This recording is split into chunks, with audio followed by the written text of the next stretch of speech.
అండి, welcome to legal rules 24.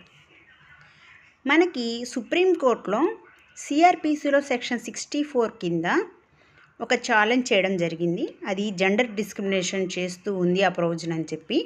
అయితే supreme court July 9, 2024లో ఆ పిటిషన్ని క్లోజ్ చేశారు. ఏ విధంగా అంటే మనకి ఈ సిఆర్పిసిలోని సెక్షన్ 64 రీప్లేస్ చేయబడింది భారతీయ నాగరిక సురక్షా సంహిత ప్రకారంగా. అందులో మనకి ఆ డిస్క్రిమినేషన్ అనేది రిమూవ్ చేయడం కూడా జరిగింది.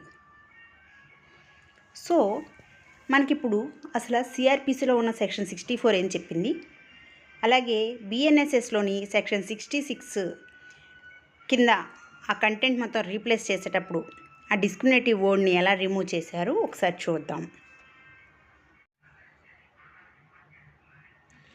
సిఆర్పిసిలోని సెక్షన్ 64 ఏం చెప్తుందంటే, service when person summons not found. అంటే ఎవరికైతే సమన్స్ ఇస్తున్నామో అతను కనుక ఇంటి దగ్గర లేనప్పుడు ఎవరికి ఆ సమన్స్ అనేవి సర్వ్ చేయాల్సి ఉంటుంది అని ఈ సెక్షన్లో చెప్తారండి.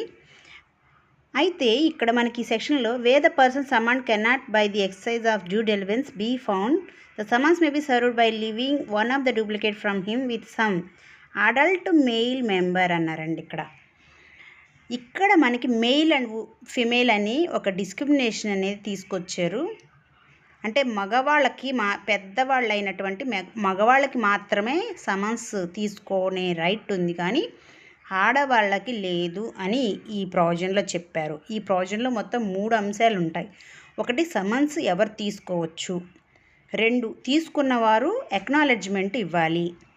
3, servant is not a member of the family with in the meaning of this section. అంటే పెద్దవాళ్ళు అయినప్పటికీ కూడా, మగవాళ్ళు అయినప్పటికీ కూడా సర్వెంట్ గనక ఉంటే ఆ సర్వెంట్ అనేవాళ్ళు మనకి ఫ్యామిలీ మెంబర్ కింద కన్సిడర్ చెయ్యము అని చెప్పారు.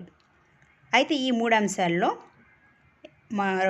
మొత్తము సర్వెంటు ఫ్యామిలీ మెంబర్ కాదనేది యాజ్ ఇట్ ఈజ్ అలాగే ఉంచారు. ఎక్నాలెడ్జ్మెంట్ ఇవ్వాలి రిసీవ్ చేసుకున్న తర్వాత అనేది అలాగే ఉంచారు.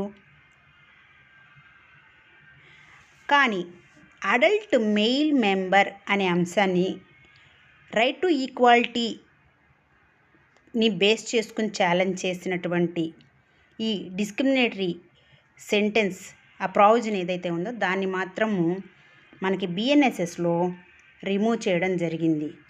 అయితే ఇప్పుడు మనకు బిఎన్ఎస్ఎస్లో ఎలాంటి ప్రొవిజన్ ఇచ్చారో ఒకసారి చూద్దాం.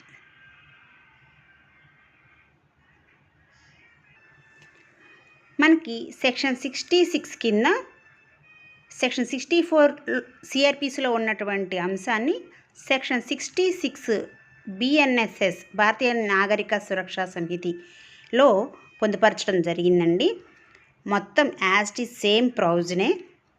ఇందులోని 3 అంశాలు, సమన్స్ ఇచ్చే వ్యక్తి ఇంటి దగ్గర లేనప్పుడు ఎవరికి ఆ సమన్స్ ఇవ్వవలసి ఉంటుంది అనే అంశం, తీసుకున్న వ్యక్తి ఎక్నాలెడ్జ్మెంట్ చేయాలి అనే అంశం, అలాగే సర్వెంట్ పెద్దవాళ్ళు మగవాళ్ళు ఆడవాళ్ళు ఎవరైనప్పటికీ కూడా వాళ్ళు ఫ్యామిలీ మెంబర్ కాదు అనేది ఒక అంశం.